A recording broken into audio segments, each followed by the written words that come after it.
et bienvenue dans cette interview Mining Review Africa en collaboration avec DRC Mining Week. Aujourd'hui, j'ai le plaisir d'être avec Madame Annick Walsdorf, qui est responsable de l'environnement chez Kamoa Copper depuis août 2021. Annick a plus de 18 ans d'expérience dans le conseil en Afrique subsaharienne et elle a dirigé et géré des équipes dans plusieurs secteurs dans le cadre d'un large éventail de projets, notamment touchant aux projets environnementaux. On sait bien sûr que l'environnement en ce moment est au centre des préoccupations avec la COP26 et une exigence de plus en plus marquée de la part des investisseurs, des consommateurs, mais aussi des gouvernements, afin que les entreprises deviennent plus durables et le secteur minier, bien sûr, ne fait pas exception. C'est d'ailleurs malheureusement un secteur qui n'a pas très bonne réputation dans ce domaine, donc ça va être très intéressant de voir les stratégies adoptées par Kamoa Copper pour atteindre une conformité ESG, en particulier dans le domaine de l'environnement. Alors Annick, merci beaucoup d'être avec nous aujourd'hui. Si je peux vous passer la parole avant de rentrer vraiment dans le vif du sujet, pour vous demander de vous présenter rapidement et nous expliquer votre rôle chez Kamoa Copper.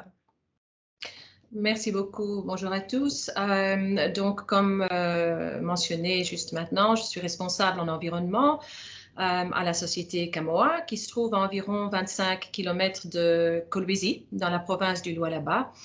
La principale activité de Kamoa est le développement du projet minier Kamoa-Kakula, qui s'étend sur les gisements de cuivre stratiforme à haute teneur de Kamoa et de Kakula. Ce projet inclut donc l'extraction du cuivre, une usine de concentration et bientôt une fonderie, ainsi que toutes les installations qui y sont associées. Et donc, nous sommes responsables pour la gestion environnementale associée au projet.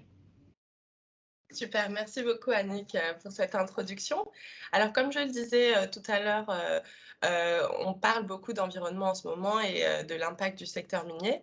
Et c'est vrai qu'à l'échelle mondiale, il y a une exigence pour que les entreprises s'adaptent et opèrent de façon plus respectueuse de l'environnement.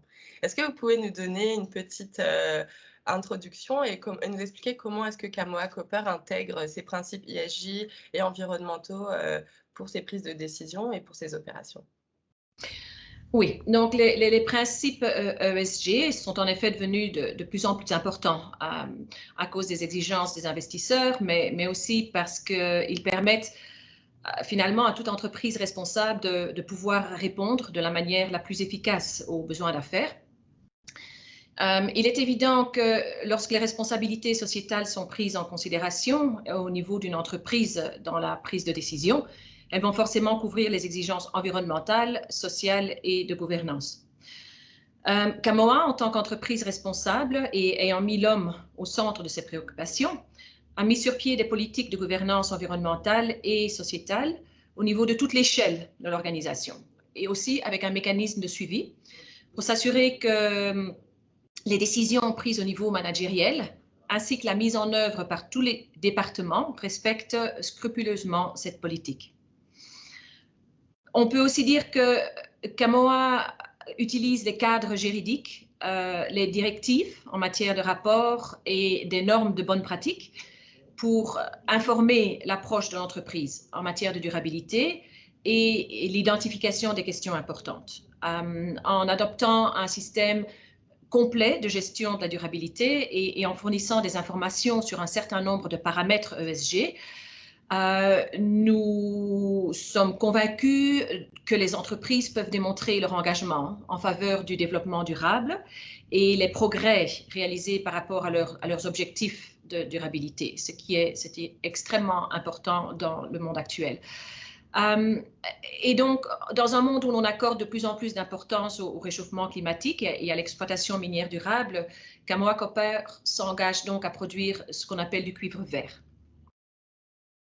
Alors, du cuivre vert, justement, parfaite transition pour ma question suivante, puisqu'on parle de green mining et de décarbonisation, d'objectifs net zéro.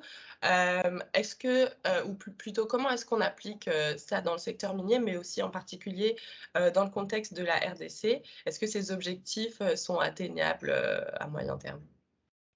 Oui, bien sûr. Donc, comme on le sait, la RDC est signataire de la COP26 et c'est donc aligné avec tous les engagements pour atteindre l'objectif net zéro pour 2050. Pour ce qui est de Kamoa, la stratégie de Kamoa en matière de changement climatique s'articule autour de 4 composantes principales. La première, c'est le choix de technologies à faible émission. Ensuite, le positionnement du portefeuille, c'est-à-dire que le cuivre produit par Kamoa Copper trouvera sa place dans des applications technologiques visant à limiter les émissions de gaz à effet de serre. Ensuite, une approche proactive dans la communication publique de nos activités liées au changement climatique. Et finalement, le renforcement de la résilience des parties prenantes et des communautés dans les environs de Kamoa par le biais d'une série d'activités visant la diversification économique, la sécurité alimentaire, l'approvisionnement en eau et la digitalisation.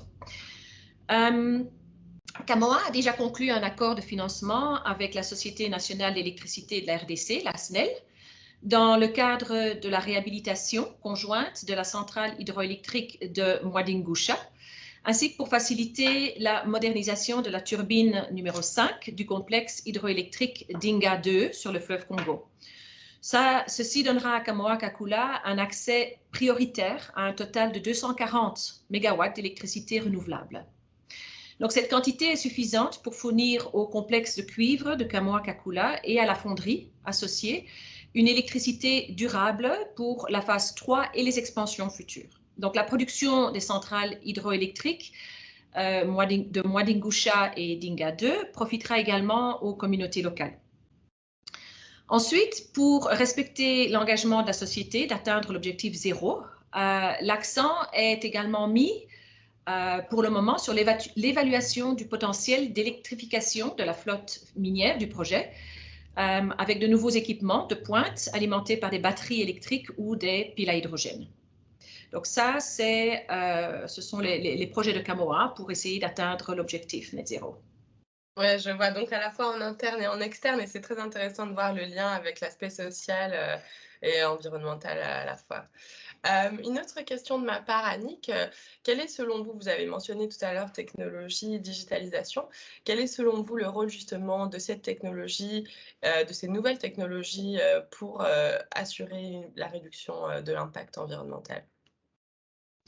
Oui, donc les technologies et la digitalisation ont effectivement un rôle important pour assurer une réduction de l'impact environnemental. Je vais juste vous donner 2 exemples. Grâce au Control Room, la salle d'opération par exemple, on ramène toute la surveillance des activités souterraines en surface pour permettre de réagir à temps. Les détecteurs de gaz par exemple, la ventilation en souterrain sont reliés à la salle d'opération. Ou encore la fonderie qui sera conçue de manière à s'assurer que les rejets de dioxyde de soufre et de poussière, par exemple, dans l'atmosphère, ne dépassent pas le seuil autorisé. Et ce système de surveillance en ligne qui sera mis sur pied informera en temps réel les opérateurs qui sont dans le control room pour que les mesures puissent être prises immédiatement et éviter les impacts environnementaux au lieu de devoir faire la réparation des impacts par la suite. Super, merci Annick.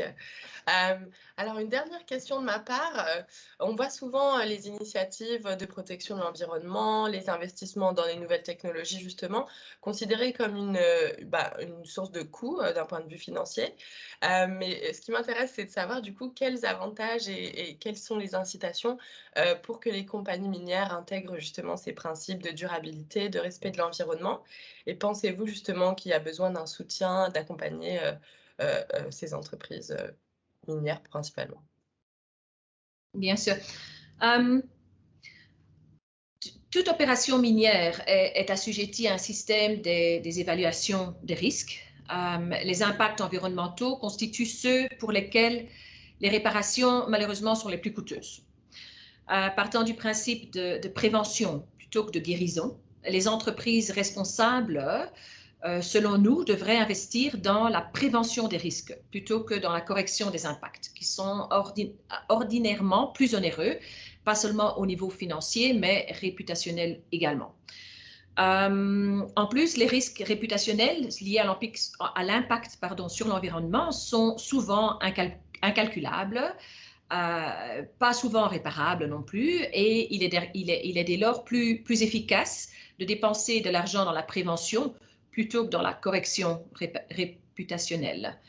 La durabilité et l'ESG sont donc un long parcours, mais tant que les organisations font preuve d'engagement et de projet, nous pensons que les investisseurs les suivront.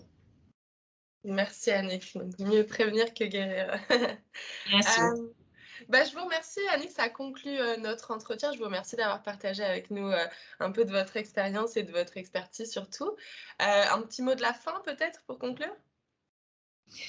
Eh bien, je pense que nous sommes dans un pays fabuleux avec des opportunités exceptionnelles.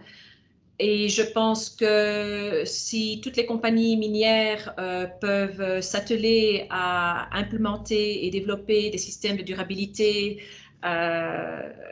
nous sommes sur la bonne voie.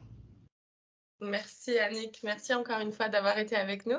Et à notre audience, si vous voulez en savoir plus sur Kamoa Copper, je vous invite à visiter leur page sur le site DRC Mining Week et sur la plateforme de l'événement également, ou à rentrer directement en contact avec eux pour en savoir plus.